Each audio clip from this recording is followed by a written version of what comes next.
नमस्कार. दरवर्षी लाखो विद्यार्थी एम-पी-एस-सी राज्यसेवा किंवा यू-पी-एस-सी सिव्हिल सर्व्हिसेस या एक्झामिनेशनसाठी प्रिपेअर करण्याचा निर्णय घेतात. त्यातले बरेचसे विद्यार्थी हे खूप जास्त मेहनती आणि खूप जास्त हुशार असतात. पण प्रिपरेशनला सुरुवात करतात, सुरुवातीच्या काही महिन्यांमध्ये स्वतःला खूप जास्त ते लॉस्ट फाइंड करतात किंवा दिशाहीन असं फाइंड करतात. तर या पाठीमागची नेमकी कारणं कुठली आहेत? तर बेसिकली सुरुवातीच्या काळामध्ये विद्यार्थ्यांना हे माहिती नसतं, की नेमकी आपण कुठली पुस्तकं वाचली पाहिजे. रादर दॅन ती पुस्तकं आपण कशाप्रकारे वाचली पाहिजे जेणेकरून त्याचा आपल्याला जास्तीत जास्त फायदा आपल्या एक्झामसाठी होऊ शकतो किंवा आपल्या प्रिपरेशनसाठी होऊ शकतो. त्याचबरोबर मार्केटमध्ये खूप जास्त अशी अननेसेसरी इन्फॉर्मेशन आहे. तर या अननेसेसरी इन्फॉर्मेशनपासून स्वतःला कसं दूर ठेवता आलं पाहिजे. या सगळ्या गोष्टी विद्यार्थ्यांना माहीत नसल्यामुळे त्यांना बऱ्याचशा अडचणींना सामोरे जावं लागतं. वेलकम टू मंथन आय-ए-एस आणि मी शिवप्रसाद तुमच्या सगळ्यांचं स्वागत करतो मंथन आय-ए-एस या नवीन YouTube प्लॅटफॉर्मवर. तर या प्लॅटफॉर्मच्या माध्यमातून आपण नव्याने सुरुवात करणाऱ्या प्रिपरेशनला सुरुवात करणाऱ्या विद्यार्थ्यांसाठी एक नवीन फिलॉसॉफी किंवा एक नवीन अप्रोच घेऊन आलो आहोत. तर या व्हिडिओच्या माध्यमातून आपण हेच बघणार आहोत की सुरुवातीच्या काळामध्ये विद्यार्थ्यांना किंवा ॲस्पायरंट्सला नेमका कुठल्या समस्यांना सामोरं जावं लागतं आणि त्या समस्यांना आपण कशाप्रकारे चांगल्या पद्धतीने सॉल्व्ह करू शकतो. आपण एक योग्य अप्रोच आणि एक योग्य पर्स्पेक्टिव्ह वापरू. क्लॅरिटी आहे? तर लवकरात लवकर आपण या व्हिडिओला स्टार्ट करूया. जे विद्यार्थी नवीन आहेत, ज्यांनी नव्याने प्रिपरेशनला स्टार्ट केलेलं आहे किंवा स्टार्ट करण्याचा विचार करत आहेत, त्या विद्यार्थ्यांसाठी हा व्हिडिओ खूप जास्त महत्त्वाचा असणार आहे. लगेच आपण सुरू करूया. तर एखादा विद्यार्थी किंवा एखादा ॲस्पायरंट जेव्हा नव्याने यू-पी-एस-सी किंवा एम-पी-एस-सी या एक्झामच्या प्रिपरेशनला स्टार्ट करण्याचा निर्णय घेतो, तेव्हा नेमक्या कुठल्या समस्या त्याच्यासमोर उभ्या असतात. सगळ्यात पहिले बेसिकली विद्यार्थ्यांना हे माहिती नसतं, की बाबा नेमका या एक्झामचा सिलेबस काय आहे किंवा सिलेबस असतो, ऑनलाईन अवेलेबल आहे वेबसाईटवरती. पण तो सिलेबस त्यांनी डिकोड केलेला नसतो. त्या सिलेबसचा नेमका अर्थ त्यांना माहिती नसतो, की नेमकं for example history, geography, polity, economics हे सगळे सब्जेक्ट्स आपल्या सिलेबसमध्ये आहेत. आता हिस्ट्री तुमच्या सिलेबसमध्ये आहे, एम-पी-एस-सीच्या देखील आहे आणि यू-पी-एस-सी देखील आहे. पण हिस्ट्री हा विषय सिलेबसमध्ये का आहे? आयोगाला असं का वाटतं, की हिस्ट्री या विषयाचा अभ्यास केला पाहिजे एखाद्या विद्यार्थ्याने त्यानंतर एक्झाम देऊन पास झाला पाहिजे. तर हिस्ट्रीची अशी का आवश्यकता आहे? हिस्ट्री सिलेबसमध्ये का आहे? तर हे समजणं फार जास्त इम्पॉर्टंट आहे. त्याचबरोबर हिस्ट्रीमधले जे वेगवेगळे टॉपिक्स आहेत, ते टॉपिक्स वाचल्यानंतर त्याच्यावरती ॲनालिटिकल स्किल्स डेव्हलप करणं हे फार जास्त इम्पॉर्टंट असतं. या सगळ्या गोष्टी विद्यार्थ्यांना माहिती नसतात. त्याच्यामुळे हा एक प्रॉब्लेम त्याच्यासमोर उभा राहतो. नेक्स्ट म्हणजे काय? कुठले बुक्स वाचले पाहिजे किंवा बुक लिस्ट बऱ्याचशा गोष्टी असतात की बाबा हे बुक वाचलं म्हणजे सगळा सिलेबस कव्हर होतो किंवा या सगळ्या गोष्टी होतात. तर बेसिकली सिलेबस हा खूप जास्त वास्ट नेचरचा आहे. सिलेबसची लेंथ खूप जास्त आहे. त्याच्यामुळे कुठल्याही एका पुस्तकातून पूर्णच्या पूर्ण सिलेबस कव्हर होणं शक्य नाहीये. त्यामुळे विद्यार्थी बरेचसे पुस्तकं वाचतात. 10, 12, 13 पुस्तकं वाचतात. पण त्यातून सुद्धा सिलेबस कव्हर होत नाही आणि एक्झामला कुठं ना कुठं कट ऑफ करण्यासाठी ते शॉर्ट राहतात आणि ते कट ऑफ क्लिअर होऊ शकत नाही. तर नेमकं पाठीमागे नेमकं कुठली कारणं आहेत, की बाबा आपलं काय चुकतंय? सगळे पुस्तकं तर आपण तेच वाचतोय, की जे आपल्या एका टॉपरने एका व्हिडिओमध्ये सांगितलेले आहेत.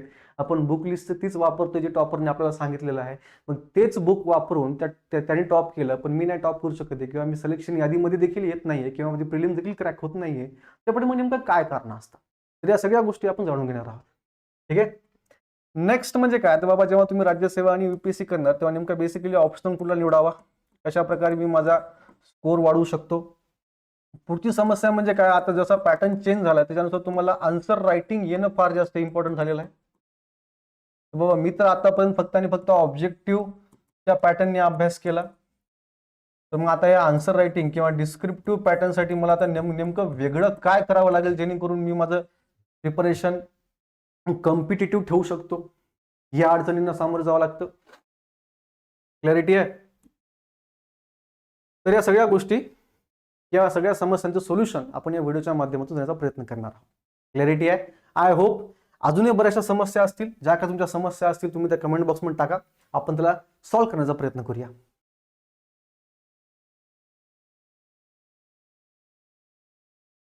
तर कुठल्या एक्झामची तयारी सुरू करण्याच्या आधी त्या एक्झामबद्दल माहिती करून घेणं फार जास्त इम्पॉर्टंट असतं.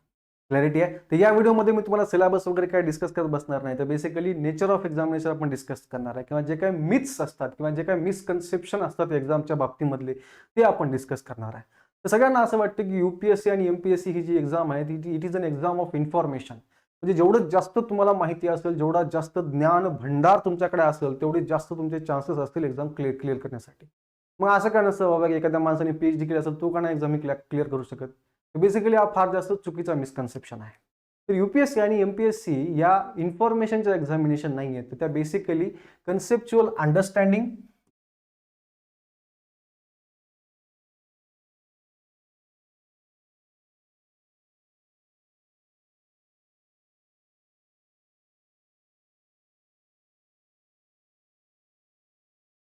आणि अनालिटिकल स्किल्स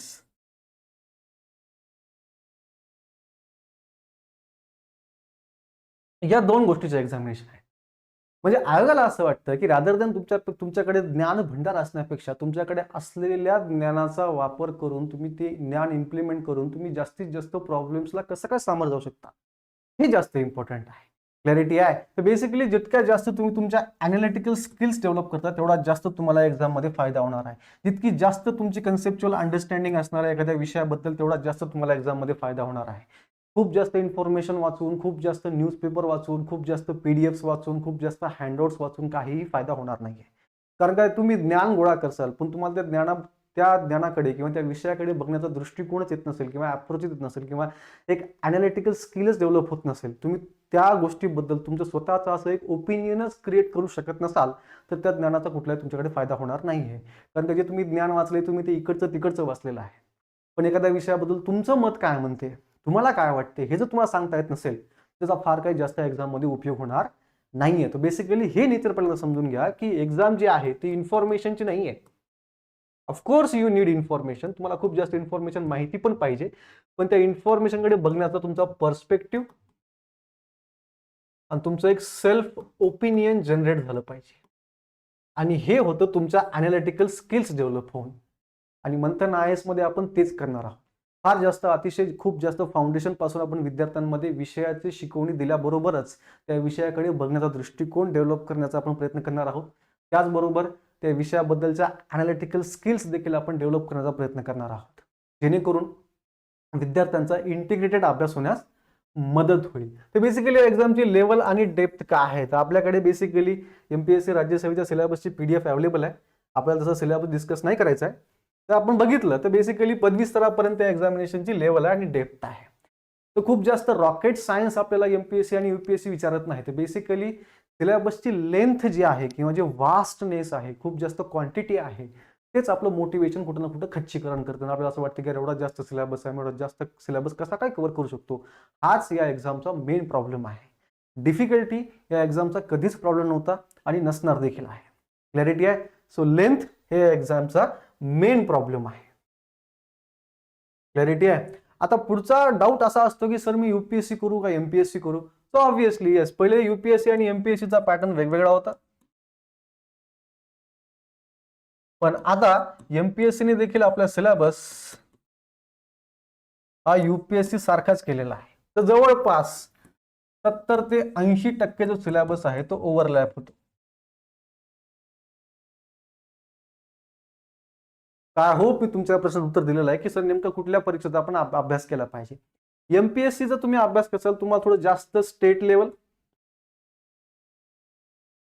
म्हणजे काइंड ऑफ लोकल लेवल स्थानिक गोष्टींची माहिती जास्त पाहिजे तुम्हाला. आणि UPSC जे असेल ते बर्ड आय व्ह्यू असतो, म्हणजे बेसिकली तुम्हाला नॅशनल लेवल या ठिकाणी तुम्हाला नॅशनल इश्यूज टार्गेट करायचे आहेत आणि या ठिकाणी तुम्हाला लोकल इश्यूज टार्गेट करायचे आहेत. बेसिकली हा डिफरन्स आहे, जास्त काही नाहीये. इथला तुम्हाला लोकल इतिहास माहित पाहिजे, लोकल जॉग्राफी पण माहित पाहिजे आणि या ठिकाणी तुम्हाला पूर्ण भारताचा इतिहास आणि भारताची जॉग्राफी माहित पाहिजे. क्लॅरिटी आहे. समजते मी काय म्हणतो ते. तर सिलेबस ओव्हरलॅपिंग आहे, त्यामुळे तुम्ही 70 ते 80% सिलेबस तुमचा असाही कव्हर होतोय. बऱ्याच विद्यार्थ्यांना असं वाटतं की UPSCच्या विद्यार्थ्यांना फायदा होईल MPSC डिस्क्रिप्टिव्ह झाल्यामुळे, पण असं काय होणार नाहीये. असं काही नाहीये, कारण का MPSC प्रिलिम्स मध्ये अजूनही सायन्स हा असा सब्जेक्ट आहे की जी की UPSCच्या विद्यार्थ्यांना फार जास्त अवघड जातो. क्लॅरिटी आहे. त्याच्यामुळे त्यांना प्रिलिम्सच क्रॅक करणं फार जास्त अवघड होणार आहे. ठीक आहे. आणि राहिला प्रश्न आन्सर रायटिंग आणि अनालिटिकल स्किल्स डेव्हलप करायचं, तर या स्किल्स आहेत, हा कुठलाही विद्यार्थी डेव्हलप करू शकतो एका योग्य मार्गदर्शनाने आणि योग्य गायडन्सने. त्यामुळे इथं फार जास्त घाबरून द्यायची काही गरज नाहीये की बाबा त्याला आन्सर रायटिंग खूप आधीपासून तो करतोय, त्याला जास्त एज मिळेल. ऑब्व्हियसली त्याला एज मिळेल, पण ती स्किल अशी आहे जी की कोणीही डेव्हलप करू शकतं जर तुम्हाला चांगलं व्यवस्थित गायडन्स भेटला असेल आणि तुमच्या अनालिटिकल स्किल्स या चांगल्या प्रकारे डेव्हलप झाल्या असतील तर. क्लॅरिटी आहे. तर आपलं बेसिकली इन्फोसिस जे असणार आहे किंवा आपला जो जास्त प्रभाव असणार ते याच गोष्टीवरती असणार आहे की बाबा नेमकं तुम्ही सिलेबस सगळ्यांकडेच आहे, बुक सगळ्यांकडेच आहे, बुकलिस्ट सगळ्यांकडेच आहे, क्लॅरिटी आहे, पण पर्स्पेक्टिव्ह आणि त्या अनालिटिकल स्किल्स या सगळ्यांकडे नाही आहेत. ते बेसिकली कुठल्या कॉमन मिस्टेक्स आहेत की जे की ॲस्पायरंट्स आपल्या प्रिपरेशनमध्ये करतो. सगळ्यात मोठी मिस्टेक ही आहे की ते म्हणजे काय करतात, विद्यार्थी खूप जास्त पुस्तकांच्या मागे जातात. बुक लिस्टचे बरेचसे व्हिडिओ आपल्याला युट्यूबवर बघायला भेटतात. बऱ्याचशा टॉपर्सनी बुक लिस्ट आपली शेअर केलेली आहे, चांगली गोष्ट आहे, व्हेरी गुड. पण हा प्रश्न कधी तुम्हाला पडला आहे का की बाबा हेच बुक्स वाचून त्याने टॉप केलंय आणि मी तर रँक लिस्टमध्ये पण नाव नाहीये? असं कशामुळे? असं कशामुळे? सेम पुस्तकं वाचून एखादा विद्यार्थी टॉप करतो आणि सेम पुस्तकं वाचून सुद्धा एखाद्या विद्यार्थ्याची प्रिलिम सुद्धा क्रॅक होत नाहीये. प्रॉब्लेम काय? प्रॉब्लेम आहे अप्रोचमध्ये. अगेन सेम थिंग की नुसतं वाचून काही होणार नाहीये. तुम्ही जी काय माहिती वाचली त्या माहितीबद्दल तुमच्याकडे तुमचं एक सेल्फ ओपिनियन क्रिएट झालं पाहिजे. त्याचबरोबर ती माहिती तुम्हाला चांगल्या प्रकारे तुमच्या आन्सरमध्ये एक्सप्रेस करता आली पाहिजे. क्लॅरिटी आहे? समजतं मी काय म्हणतो ते? ठीक आहे. तर हे खूप जास्त पुस्तकाच्या मागे तुम्ही धावणं बंद करा. बेसिकली मंथन IAS ची फिलॉसॉफी हीच आहे की खूप जास्त पुस्तकं वाचा म्हणण्यापेक्षा आम्ही हे म्हणतो की एकच पुस्तक कशा प्रकारे वाचायचं किंवा चांगलं कसं वाचायचं आणि त्या सोर्सेसचा जास्तीत जास्त चांगला फायदा करून घेऊन आपण एक्झाम मध्ये जास्तीत जास्त क्वेश्चन्स कशा प्रकारे टॅकल करू शकतो. 10 पुस्तकं वाचण्यापेक्षा मी तर असं म्हणतो की एकच पुस्तक एक्झामच्या पॉईंट ऑफ व्ह्यूने कशा प्रकारे बेस्ट वाचायचं, ही मंथनची फिलॉसॉफी आहे. क्लॅरिटी आहे? पुढची चूक काय, तर बेसिकली ब्लाइंड करंट अफेअर्स लोक फॉलो करतात. चालू घडामोडी वाचा म्हणले कुठली एखादी मॅगझिन घ्यायची आणि सगळं रट्टा मारून यायचं, सगळं रट्टा फिक्शन करून घ्यायचं, पण त्याचा काही फायदा होत नाही बेसिकली. तर करंट अफेअर्स हे तुम्ही नेहमी PYQच्या धर्तीवरच वाचले पाहिजे. क्लॅरिटी आहे? ही जी मिस्टेक लोक करतात की बाबा PYQला कम्प्लिटली तुम्ही इग्नोर करता. नाही, बेसिकली PYQच तुम्हाला MPSC आणि UPSC काय विचार करते हे सांगायचा प्रयत्न करते. क्लॅरिटी आहे? MPSC आणि UPSC कशा प्रकारचा विचार करते हे तुम्हाला त्यांच्या प्रिव्हियस इयर क्वेश्चन्स वरून समजतं. क्लॅरिटी आहे? त्याच्यामुळे PYQला तुम्ही कधीही इग्नोर करू शकत नाही. आणि ही चूक जी सगळ्यात जास्त कॉमन आहे, जी की मी केली होती, basically studying without a structure, म्हणजे कुठल्याही नियोजनाशिवाय आपण अभ्यास करतो. क्लॅरिटी आहे? आपल्याला कुठल्या प्रकारचं प्लॅनिंग नसतं की मी किती वेळामध्ये कुठला सब्जेक्ट खतम करणार आहे, त्या सब्जेक्टच्या नोट्स मी कशा प्रकारे काढणार आहे. नंतर मग समजा मला एक ॲडिशनल इन्फॉर्मेशन भेटली, आज मी एखादा टॉपिक कंप्लीट केला, टॉपिक संपल्यानंतर भले 6 महिन्यानंतर त्या टॉपिकबद्दल मला एक नवीन इन्फॉर्मेशन भेटली, तर मग ती नेमकी ॲड कुठं करायची, त्या इन्फॉर्मेशनला आधी वाचलेल्या इन्फॉर्मेशन सोबत इंटिग्रेट कसं करायचं, हिस्ट्री आणि जिओग्राफीचे लिंकेजेस कसे लावायचे, तर या सगळ्या गोष्टी विद्यार्थ्यांना माहिती नसतं. आणि याचं नियोजन नसल्यामुळे जे तुमचं प्रिपरेशन असतं ते नेहमी दिशाहीन असल्यासारखं तुम्हाला वाटतं किंवा त्याचा तुम्हाला बेटर रिझल्ट तुमच्या प्रिपरेशनमध्ये बघायला भेटत नाही. तर बेसिकली या सगळ्या प्रॉब्लेमवरती नेमकं सोल्युशन काय आहे? तर या सगळ्या प्रॉब्लेमवरती सोल्युशन एकच आहे, ते म्हणजे काय, तर बेसिकली तुमच्याकडे कन्सेप्च्युअल क्लॅरिटी असली पाहिजे. क्लॅरिटी आहे? रादर दॅन ब्लाइंडली खूप जास्त इन्फॉर्मेशन गोळा करण्याऐवजी आपण त्या विषयाबद्दल कन्सेप्च्युअल क्लॅरिटी डेव्हलप करणं फार जास्त इम्पॉर्टंट आहे. आणि जे काही तुमचं प्रिपरेशन आहे ते PYQच्या धर्तीवर असलं पाहिजे. PYQs हा तुमच्या प्रिपरेशनचा बेस असला पाहिजे. काय असला पाहिजे? बेस असला पाहिजे. आणि जे पहिला प्रश्न होता की बाबा नेमका मी प्रिलिम्सचा अभ्यास करावा किंवा मेन्सचा अभ्यास करावा, हे देखील विद्यार्थ्यांना माहिती नसतं. बेसिकली प्रिलिम्स आणि मेन्सचा इंटिग्रेटेडली अभ्यास करायचा. तुम्ही म्हणताय सर असं कसं काय म्हणताय, बरेच लोक म्हणतात बाबा तुम्ही पहिले मेन्स करा, आता जानेवारी आली आहे तर फेब्रुवारीपासून तुम्ही प्रिलिम्सचा अभ्यास करा, अशा कशा प्रकारे. तर मला एका गोष्टीचं उत्तर द्या, मेन्सचा आणि प्रिलिम्सचा सिलेबस वेगवेगळा आहे का? ऑब्व्हियसली वेगळा आहे. जे काही मेन्समध्ये गोष्टी विचारल्या जातात ते प्रिलिम्समध्ये विचारल्या जातात का? तर ऑब्व्हियसली विचारल्या जातात. क्लॅरिटी आहे? थोडाफार फरक आहे, जास्त काही फरक नाही आहे. तर फॉर एक्झाम्पल मेन्ससाठी तुम्हाला इन डिप्थ किंवा इन डेप्थ अतिशय खोलवर अनालिटिकल स्टडी करावा लागतो. तर हा अभ्यास तुमच्या प्रिलिम्समध्ये वापरायला येणार नाही का? तर ऑब्व्हियसली येणार. त्यासाठी तुम्हाला वेगळं जास्त काही करायची गरज नाही आहे. आणि मी ऑलवेज म्हणतो स्टॅटिक इज द किंग. जेवढा जास्त तुम्ही एखाद्या विषयाचा गाढा अभ्यास करसाल स्ट्रक्चरली अभ्यास करताल आणि मेन्सच्या पॉईंट ऑफ व्ह्यूने अभ्यास करताल, तेवढं जास्त तुम्हाला त्या गोष्टीचा अभ्यास प्रिलिम्स मध्ये देखील होणार आहे. भले तुम्हाला त्या वेळेला एक्झॅक्ट आन्सर जरी माहित नसेल, पण तुमचा अभ्यास जर अनालिटिकल असेल तर तुम्ही त्या एक्झाममध्ये त्या उत्तरापर्यंत पोहोचू शकता तुमच्याकडे असलेल्या माहितीचा वापर करून. That is nothing but the analytical skills. आणि या स्किल्स डेव्हलप झाल्या पाहिजे, जेणेकरून तुम्हाला तुमच्या प्रिपरेशनमध्ये खूप जास्त फायदा होईल. ठीक आहे. आणि फक्त अभ्यास करून जास्त करून माहित नाही, तर ऑब्व्हियसली एक नवीन चॅलेंज उभं टाकलेलं आहे एमपीएससी विद्यार्थ्यांसमोर, ते म्हणजे आन्सर रायटिंगचं.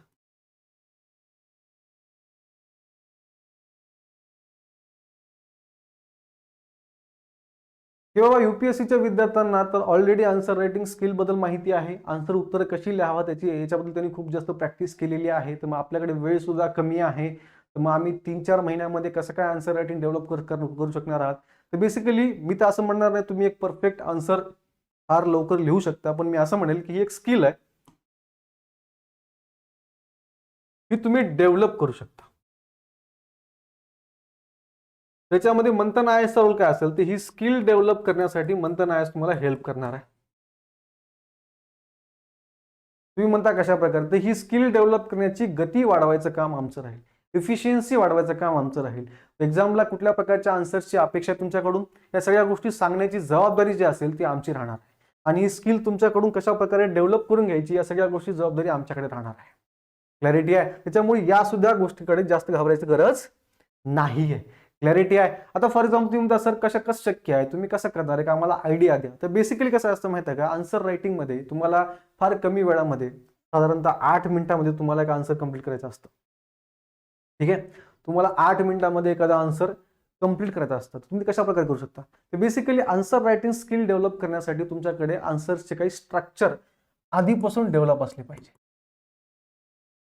ज्याला आपण मराठीमध्ये ढाचा असं म्हणू. आता बऱ्याच ठिकाणी ढाचा म्हणजे काय, तर बेसिकली ते म्हणतात की बाबा आमच्या नोट्समध्ये ढाचा आहे, त्यांनी तुम्हाला रेडीमेड आन्सर दिलेला आहे, हे पॉईंट्स आहेत, हे पॉईंट्स पाठ करून जा, तुम्ही ते एक्झाममध्ये लिहून या. बट हे युनिव्हर्सल नाही ना, हे प्रत्येक क्वेश्चनला लागू होत नाही. जर ते क्वेश्चन त्या टॉपिकवर आला तरच ते लागू होतं. तर मग आपल्याकडे असा ढाचा असला पाहिजे की जेणेकरून ते तुमच्या सगळ्या क्वेश्चन्सला ऍप्लिकेबल असला पाहिजे. त्या ढाच्याला किंवा त्या स्ट्रक्चरला आपण जनरलाइज केलं पाहिजे. तर तुम्ही म्हणता कशा प्रकारे सर, तर बेसिकली समजून घ्या. जर क्वेश्चन एखाद्या इन्स्टिट्यूट बद्दल असेल, लेट्स से तुमच्या गव्हर्नन्सच्या पेपरमध्ये एखाद्या इन्स्टिट्यूट बद्दल क्वेश्चन आला असेल. इन्स्टिट्यूट म्हणजे काय, संस्था.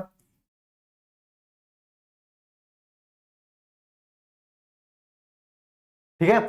फॉर एक्झाम्पल कुठली संस्था घेऊया आपण, ज्युडिशियल, न्याय संस्थेवरती समजा फॉर एक्झाम्पल तुम्हाला प्रश्न आला असेल, तर याचा एक युनिव्हर्सल ढाचा काय असेल किंवा एक युनिव्हर्सल स्ट्रक्चर कसं असेल. तुम्हाला जास्त काही माहिती नाहीये, तुम्हाला जास्त काही आठवत पण नाहीये, जे क्वेश्चन काही असू द्या, क्वेश्चन डझंट मॅटर, पण तुम्हाला एक समजते की बाबा ज्युडिशियरीवरती हा क्वेश्चन आहे, ही एक संस्था आहे, इन्स्टिट्यूशन आहे. क्लॅरिटी आहे. त्याच्याबद्दल मी काय लिहू शकतो, बेसिकली तुम्ही काय लिहू शकता, जे की ज्याला की मी एक स्टँडर्ड ढाचा असं म्हणतो. ठीक आहे. That is characteristics of this institution, ज्याला आपण मराठीमध्ये वैशिष्ट्य असं म्हणतो आपण. प्लस त्याचबरोबर स्ट्रक्चर काय, या संस्थेची रचना काय, त्याच्यानंतर त्या संस्थेचं कार्य काय, वर्क ऑब्व्हियसली, त्याच्यानंतर त्याला लिमिटेशन्स काय आहेत. याच्यामध्ये तुम्ही एखादा करंट अफेअर्सला तुम्ही लिंक करू शकता. त्याच्यानंतर वे फॉरवर्ड. वे फॉरवर्ड म्हणजे काय, तर ही संस्था अधिक जास्त इफिशियंट बनवण्यासाठी किंवा अधिक जास्त कार्यक्षम बनवण्यासाठी तुम्ही काय करू शकता किंवा तुम्ही कुठला उपाय तुम्ही सुचवत आहात. तर हा बेसिकली युनिव्हर्सल ढाचा आहे, युनिव्हर्सल स्ट्रक्चर आहे. म्हणजे क्वेश्चन काही असू द्या, ज्युडिशियरीवरती क्वेश्चन काही जरी आला आणि तुम्हाला तिथं काहीही आठवणा गेले, तुम्हाला तिथं काही आठवणा गेले की जे क्वेश्चन विचारलंय, तर तुम्ही या स्ट्रक्चरमध्ये हे जरी लिहून आलात ना, तर तुम्हाला बेअर मिनिमम मार्क पडतात. क्लॅरिटी आहे. I am sure of it. Clarity आहे. डोंट वरी अबाउट दिस. तर अशी बेसिकली आपण स्ट्रक्चर्स क्रिएट करणार आहोत, एक जनरलाइज स्ट्रक्चर असं आपण क्रिएट करणार. त्याच्यानंतर क्वेश्चन असतात, थीमॅटिक क्वेश्चन असतात. थीमॅटिक क्वेश्चन असतात. फॉर एक्झाम्पल क्वेश्चन असा आहे, लेट्स से वुमन एम्पॉवरमेंट वरती क्वेश्चन आहे.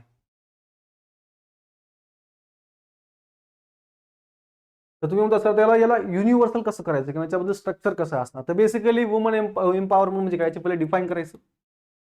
त्याचं युनिव्हर्सल स्ट्रक्चर आहे. ठीक आहे. त्याच्यानंतर त्याच्यामध्ये गव्हर्नमेंटचा रोल काय, सोसायटीचा काय रोल आहे. सॉरी थोडं आपण दुसरीकडे लिहूया.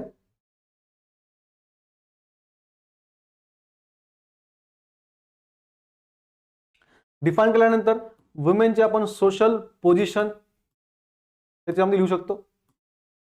ठीक आहे. गव्हर्नमेंटचा रोल काय, अपलिफ्टमेंट करण्यासाठी.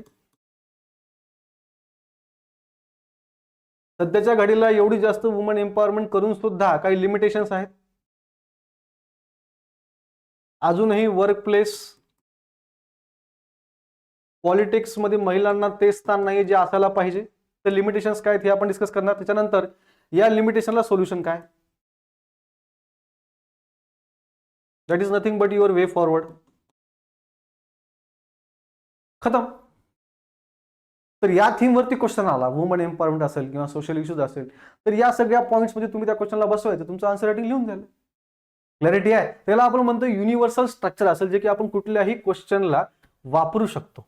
क्लॅरिटी आहे. कुठल्याही टॉपिक वाईज सेपरेटली आपल्याला आन्सर्स तयार करायचे नाही. म्हणजे बेसिकली याचा वापर आपण तेव्हा करायचा की जेव्हा आपल्याला एक्झाम मध्ये काही बी आठवण गेली, आपण खूप काही माहिती वाचली, आपण खूप काही डेटा कलेक्ट केलाय, पण आता त्या पॉईंटमध्ये किंवा त्या प्रेशर मुवमेंटला आपण त्याला रिकॉल नाही करू शकत आहे. तर हे स्ट्रक्चर्स जे आपण युनिव्हर्सल स्ट्रक्चर्स जे आपण म्हणतो, हे तेव्हा आपल्याला खूप जास्त फायदेशीर ठरतील. त्याच्यामुळे आन्सर रायटिंगला फार जास्त घाबरून द्यायची गरज नाही. तर म्हणताना आयएस मध्ये आपण काय करणार आहोत, बेसिकली आपण प्रत्येक सब्जेक्ट वाईज आपण स्ट्रॅटेजी बिल्ड करणार आहोत. क्लॅरिटी आहे. प्रत्येक सब्जेक्ट वाईज स्ट्रॅटेजी, अभ्यास कसा करायचा, प्लॅनिंग.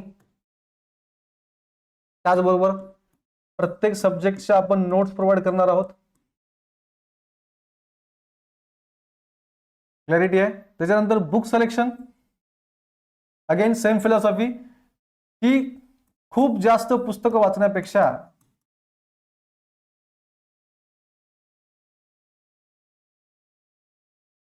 योग्यरित्या कसं वाचायचं.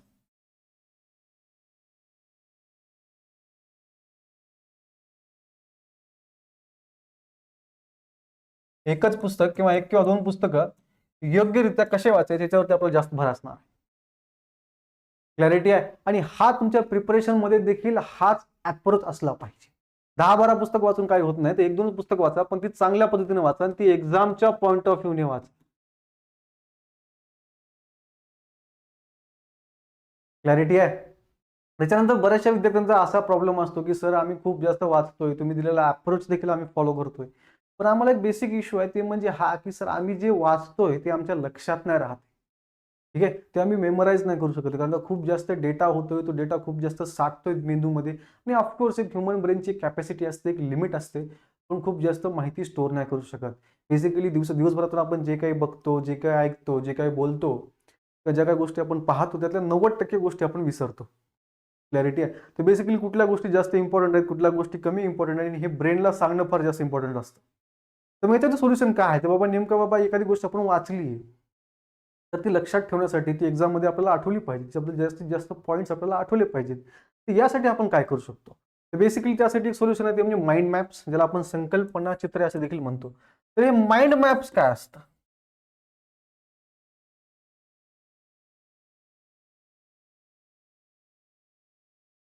हे तुम्हाला मी एक एक्झाम्पल देऊन समजून सांगतो.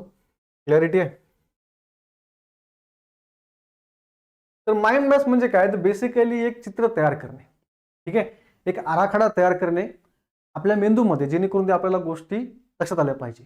मला माहिती आहे ही गोष्ट सांगून सुद्धा समजणार नाही, तर बेसिकली आपण काय करूया, एक टॉपिक घेऊया.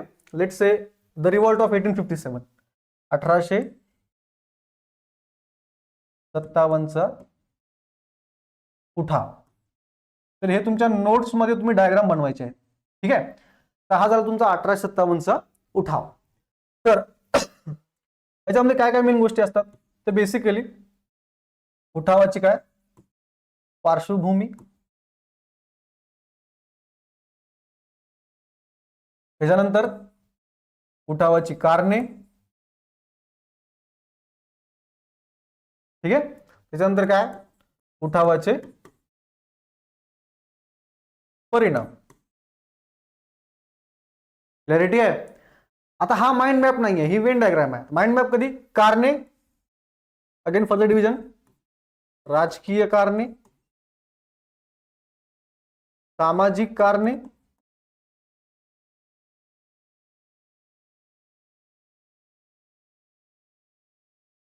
धार्मिक कारणे,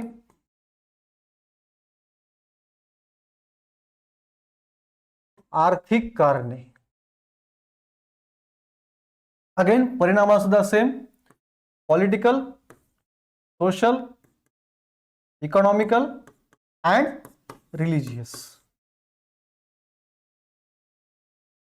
त्याच्यानंतर त्याचं फर्दर डिव्हिजन, किंवा नेमकं पॉलिटिकल कारण काय काय होती. क्लॅरिटी आहे. त्याला म्हणतात माइंड मॅप्स. जेणेकरून काय माहिती आहे का, की जेव्हा तुम्हाला एक्झाम मध्ये एखादी गोष्ट रिकॉल करण्यासाठी अवघड जाईल, तेव्हा तुम्हाला हे चित्र आठवायचं आहे, जे की तुम्ही तुमच्या नोट्समध्ये बनवलेलं आहे. आणि या नोट्समधून याच्यामध्ये आपल्याला खूप जास्त पूर्ण कारण डिटेलमध्ये नाही लिहायचं, आपल्याला जस्ट काही पॉईंट्स लिहायचे. क्लॅरिटी आहे. आणि हेच पॉईंट्स आपल्याला एक्झाम मध्ये लिहायचे. लक्षात ठेवा, GS 1, 2, 3, 4 कधीही आन्सर निबंधाच्या स्वरूपामध्ये लिहायचं नाही. आन्सर हे पॉईंट्स मध्ये लिहायला पाहिजे. क्लॅरिटी आहे. निबंधाच्या स्वरूपात लिहायला तुम्हाला आपला वेगळा विशिष्ट पेपर दिलाय आयोगाने निबंध म्हणून. तर तुमच्या जे काही निबंधाच्या कला असतील ना, तिथे दाखवा. GS 1, 2, 3, 4 मध्ये दाखवू नका. क्लॅरिटी आहे. तर बेसिकली हा माइंड मॅप तुम्हाला मदत करतो की तुम्ही नेमकं काय वाचलं होतं 57च्या उठावाच्या बाबतीमध्ये. क्लॅरिटी आहे. तर असे माइंड मॅप्स आपल्याला एक्झामच्या पॉईंट ऑफ व्ह्यूने इम्पॉर्टंट टॉपिकसाठी प्रत्येक सब्जेक्टसाठी जनरेट करायचे आहेत. आणि हे जनरेट करण्यासाठी मंथन आयस तुम्हाला हेल्प करणार आहे. क्लॅरिटी आहे. आय होप याच्यामध्ये झालेलं आहे. त्याचबरोबर आपण PYQ अनालिसिस करणार आहे.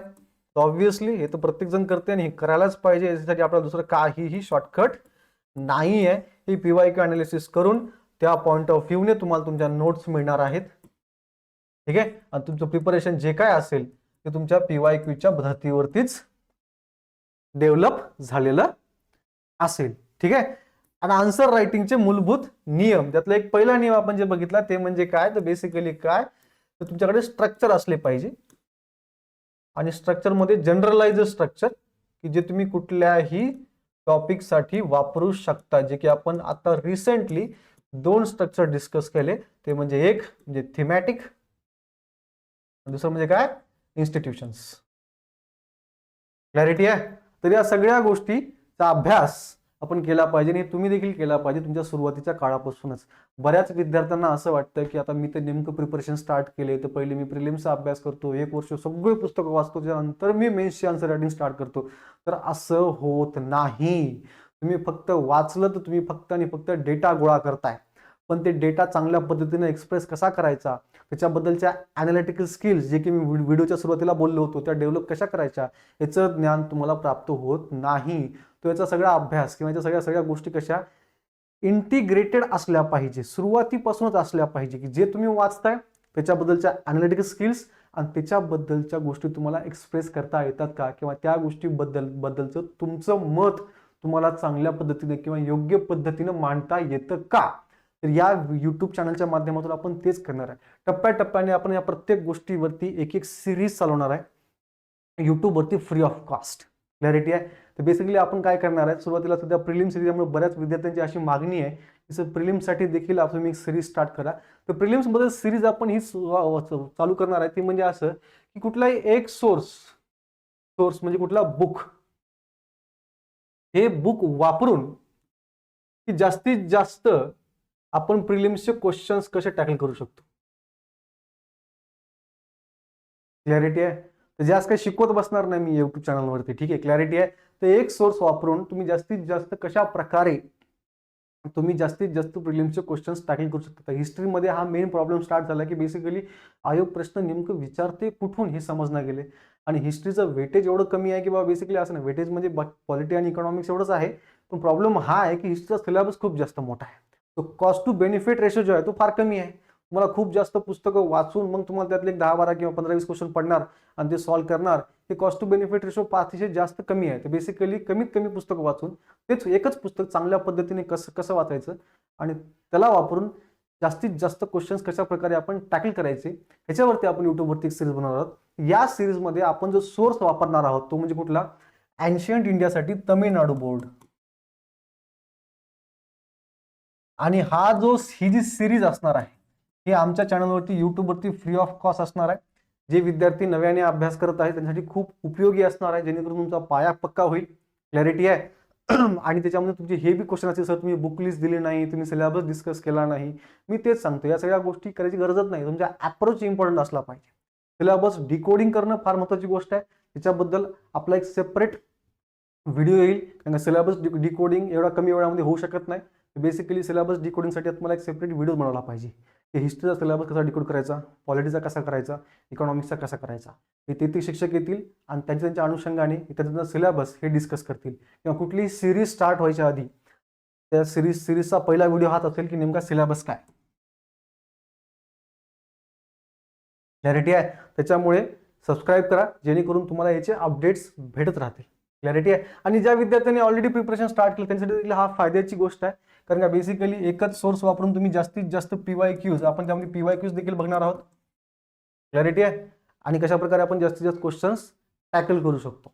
तर जी गोष्ट राहिली की बाबा नेमकं आपण बुक्स तुम्ही सांगितले नाही, तुम्ही बुक लिस्ट सांगितली नाही, तर बेसिकली बुक लिस्ट मी आधीच सांगितले फिलॉसॉफी नाही आहे. मी तुम्हाला 10 पुस्तकं सांगेल, तुम्ही 10च्या 10 वाचणार का? तेच 10 पुस्तक वाचून कुठे टॉप करते, माझा निकाल बी येत नाही. प्रॉब्लेम काय? तो प्रॉब्लेम अप्रोचमध्ये आहे. ठीक आहे. कधीही जी पैसा असतो ना तो अप्रोचवरती खर्च केला पाहिजे, पुस्तकांवरती नाही. पुस्तकं बरीचशी आहेत मार्केटमध्ये अवेलेबल आहेत, फ्री ऑफ कॉस्ट अवेलेबल आहेत, बऱ्याचशा PDFs आहेत, बरेचसे व्हिडिओज आहेत. बट स्टील सक्सेस रेट फार कमी आहे, कारण जागा बी कमी असतात, सगळ्या गोष्टी असतात.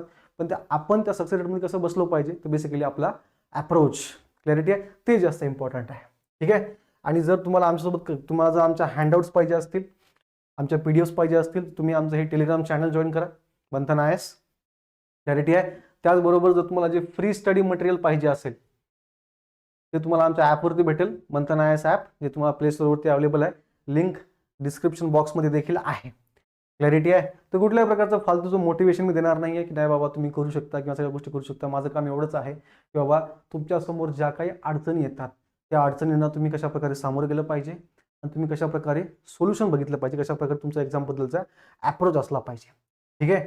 तर बेसिकली ज्या विद्यार्थ्यांनी नव्याने सुरुवात केली त्यांना हे सांगतो की बेसिकली तुम्ही सध्या NCERT जो असा तुमचं फाउंडेशन्स तुम्ही बनवा. क्लॅरिटी आहे. NCERTची देखील आपण सिरीज लवकरच घेऊन येत आहोत तुमच्यासाठी, नव्याने अभ्यास करणाऱ्या विद्यार्थ्यांसाठी. क्लॅरिटी आहे. तुम्ही तुमचं पहिले फाउंडेशन बिल्ड करा. ते फाउंडेशन कसं बिल्ड करायचं त्यासाठी तुम्ही आमची यूट्यूबवरची फ्री व्हिडिओज पहा. त्याच्यानंतर तुम्ही कोर बुक्सकडे जा, जेणेकरून तुमचं एक प्रॉपर फाउंडेशन नंतर जेव्हा तुम्ही प्रॉपर बिल्डिंग बांधाल तुमच्या नॉलेजची, तर तुम्ही सुरुवातीलाच कोर बुक्सला हात लावले तर ऑब्व्हियसली बिल्डिंग पडणार आहे, कारण तुमचं फाउंडेशन कच्चं आहे. तर बेसिकली पहिल्यांदा तुम्ही NCERTच वाचा, तुमचं फाउंडेशन बिल्ड करा. क्लॅरिटी आहे. आणि या व्यतिरिक्त जर तुमच्या काही वेगळ्या डिमांड्स असतील तर तुम्ही कमेंट बॉक्समध्ये सांगून तुम्ही ते आम्हाला कळवा. आम्ही लवकरात लवकर त्याच्यावरती देखील सोल्युशन्स तुमच्यासमोर घेऊन येऊ. So thank you so much. This is Manthan IAS.